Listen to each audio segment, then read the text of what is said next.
There's a lot more to it, but basically, when will the Liberals liberate their own party from themselves and evolve with the times? Or are they doomed to end up a minority party? We've got two. No, Dan. I think Jacqui might like you to take the lead on this one. We've got a proud history of governing in this nation, and we're going nowhere. We've just. Do you mean that literally? Yeah, agreed. Sorry. Very good, Stan. Very good.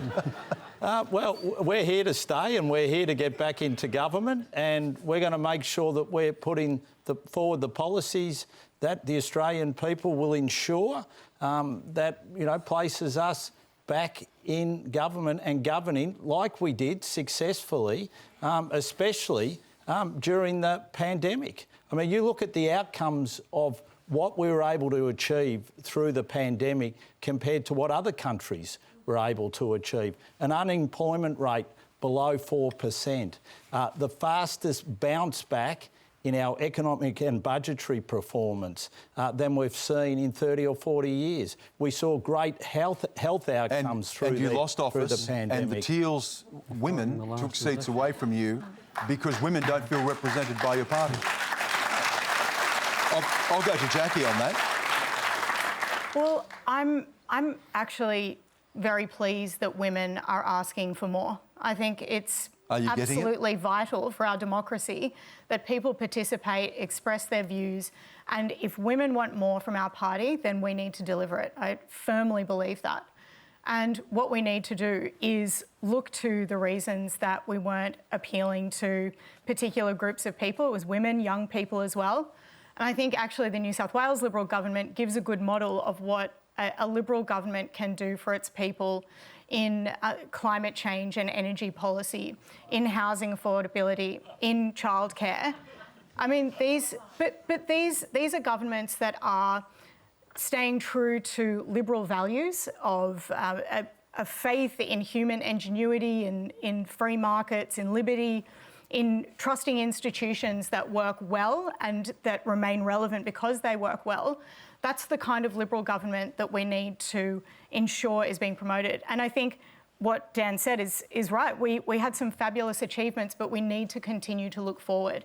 And if we're not understanding why people were not picking up what we were putting down, then we have to have a look at that. And I very much encourage women. I mean, I think it's such an exciting time, actually, to be a woman in politics and to be a Liberal woman in politics. Jacqui, excuse me, where are you at the moment? I think there was a campaign to get 1,000 more women into the party in New South Wales. That's right. Where are you on track with that? So we are well on our way. We've got 1,000 women by the end of my term as Women's Council President. So part of that is also ensuring that we're getting representatives who are running for Parliament.